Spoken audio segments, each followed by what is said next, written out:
assistance. So it depends on the specifics of the case. But, if we can't represent them ourselves, we certainly will help in making referrals to, agencies or to law school clinics, or to other firms, that can take cases on a pro bono basis. Mm-hmm.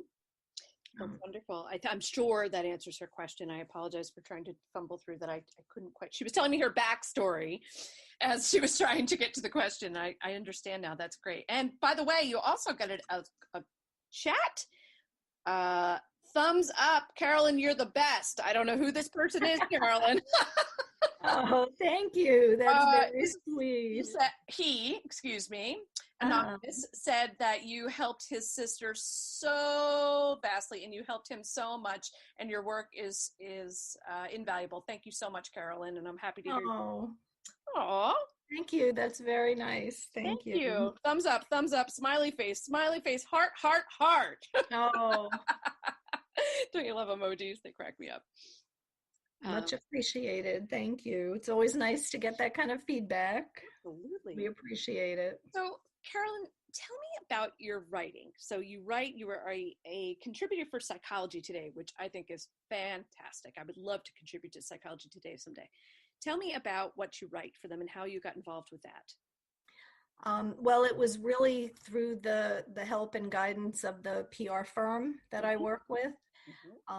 But it was a good opportunity for me to identify issues as they come up, or issues that I have had concerns about in all these years of practice, and be able to put out there, really more than anything, just raising awareness or clarifying, accurate information for people.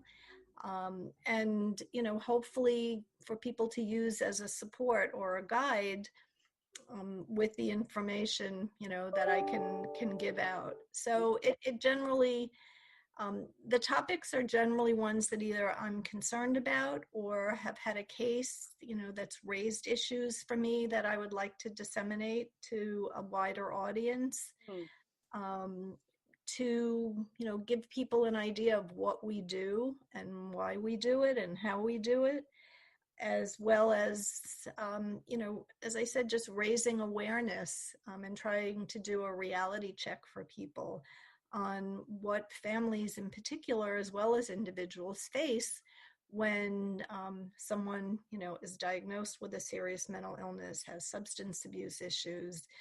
We're certainly seeing an uptick in depression, anxiety, and other related issues, in the pandemic. I mean, everyone's world has been turned upside down. And for people who are already facing emotional issues, this is certainly, increased it, probably 1,000-fold. Yeah.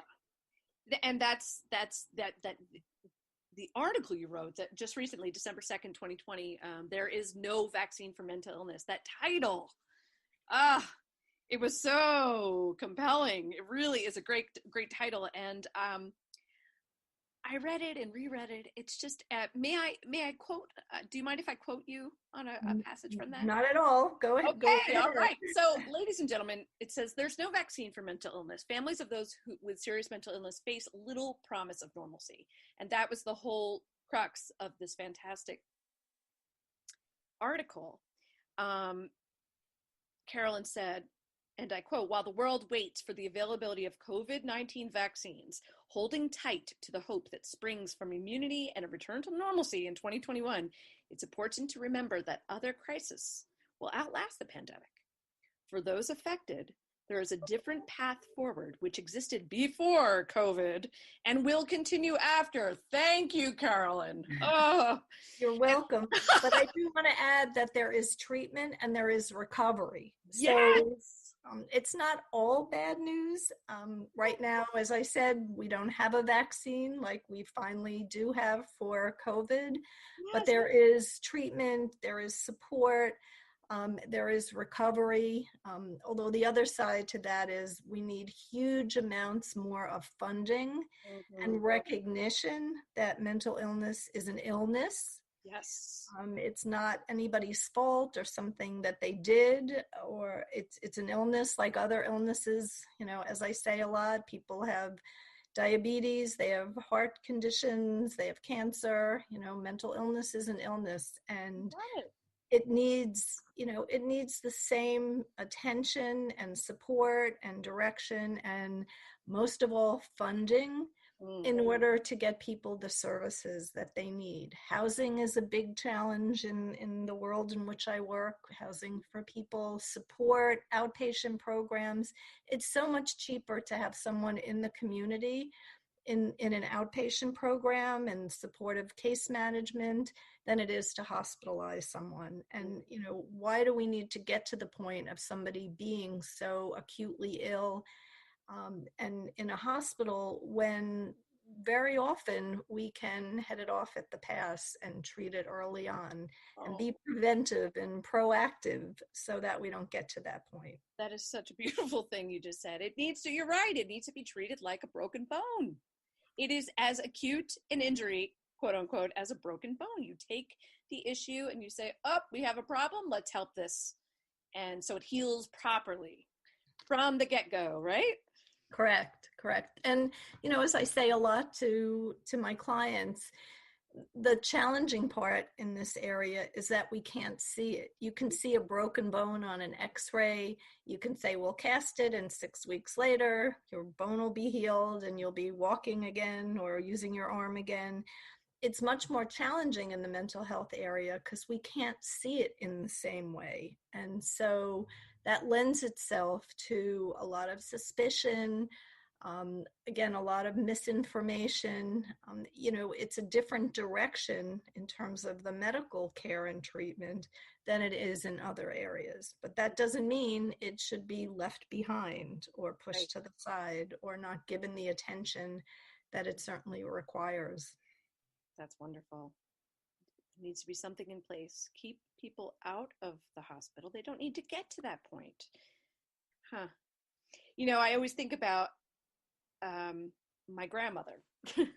Both of my grandmothers, who were born in 1909, and they're both long gone.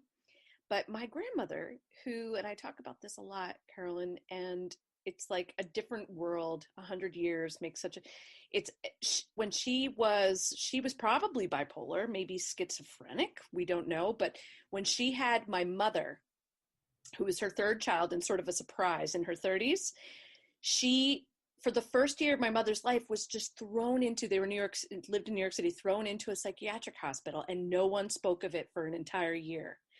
And when I talked about this in hindsight with her years later, she said, Amanda, when I went into the hospital, Carolyn, I bet you hear the story a lot from people who talk about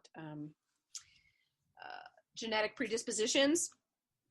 Amanda, when I was put in the hospital, what they considered doing to her from the get-go was just to give her a hysterectomy, because she had a baby and she had postpartum depression, which they didn't really talk about that time. And she said it was just so archaic. Yes, and, it was. Oh, and it's such to think about the strides we've made, but it's not as much as you would think. Like, the stigma is still there. I mean, of course, they're not going to throw you into a mental institution and say a hysterectomy will fix everything. But my God, like, it just blows my mind. Now, you said you need funding to just give people funding for this. Who do you recommend funding in order to support this? Well, I think we need to fund medical schools so that more people go into the mental health area, go into psychiatry, graduate schools, so more people go into social work or psychology or mental health case management. I'm a big proponent of case managers. I have 3 amazing case managers I collaborate with. You can't find a lot of them specific to the mental health area and working with younger people and more mobile people and families. And so I think that needs to be funded. Certainly outpatient programs need much more funding and support. They do incredible work. Residential therapeutic programs, which are extremely costly, but do really good work when they do what they profess to do, and there are many good programs that we work with and refer to, but they're very costly. So some sort of funding for them can help them service a much wider audience, and can offer their services to a lot more people. And then training and education. I'm a very big proponent of education. As we've talked about, there's so much misinformation out there. So funding, to get the word out about the realities of mental illness, the importance of mental health, the support that's needed, the resources that are available, all of those things need to be, the word needs to get out. People need to be educated about the realities and the truth, and utilize, what's available. Transparency is key. Do you agree? Yes. Just show it, say it like it is. Tell the story the way it is. People need to know so that they can decipher what it is. Exactly. And we have, many stories where people have come to us and we've gotten them on a different path, or given them a roadmap or guidance and support. And, the outcomes are good. Not always, unfortunately. We're dealing with a medical issue, and we can't get into people's heads.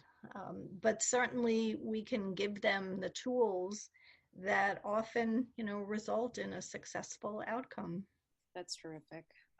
It truly is a godsend. I use that combination of words so rarely. It's really incredible. Thank you, Carolyn. Wow.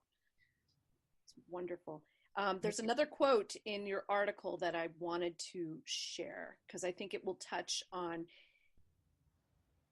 the feeling that you address with your practice, and the people who are, the way they feel and what they're looking for and how they have to go about asking it. The second, do you mind if I quote it? Go right ahead. Thank All right. you. The second paragraph says, and I quote, Carolyn said, "As a mental health attorney, I receive calls every day from distraught family members of individuals with conditions like schizophrenia, mood disorders. They have watched helplessly as their loved ones grapple with psychosis, mania, and depression, symptoms that prevent them from staying employed, maintaining relationships, and following treatment protocols. They endure disappearances, during which they're left to wonder where their loved ones might be, whether they're homeless, incarcerated, or even alive. They've turned their lives inside out trying to protect the people they love, facing extraordinary obstacles every step of the way. There is no return to normalcy for these families. Living with the mental illness of a loved one is their normal." I think that's beautiful. Thank you. I mean, just a few days ago, I had to say to a parent, a longstanding client of mine, that there really is nothing more they can do, and that the system has failed them. And it just broke my heart to even use those words. But that's the reality. It's been a long-standing battle for the family and for their family member who's ill, going state to state, being in and out of jail, in and out of hospitals. The system really has failed them. And it is such a stunning example of how broken our mental health system is. And as I said, it just broke my heart to have to say that to this parent. Again, somebody I've worked with for many, many years, and we've tried everything available and everything that I thought possible to get them the relief and the recovery that they're searching for. And it just isn't happening right now. Wow. That facet must be the most difficult to deal with the heart facet, the heart space, dealing with people who you feel so deeply for, and you're trying to help them through. And when you have to be transparent with them and say, hey, you know what? I don't know what to do next. Like, we can't do anything else. That's got to be impossible. Heartbreaking. It's tough. It's challenging, and gosh, we try not to get to that point, but certainly, because we can only do so much in a system that really is broken and is so challenging, that that sometimes we get to the point of saying that really is all that we can do right now.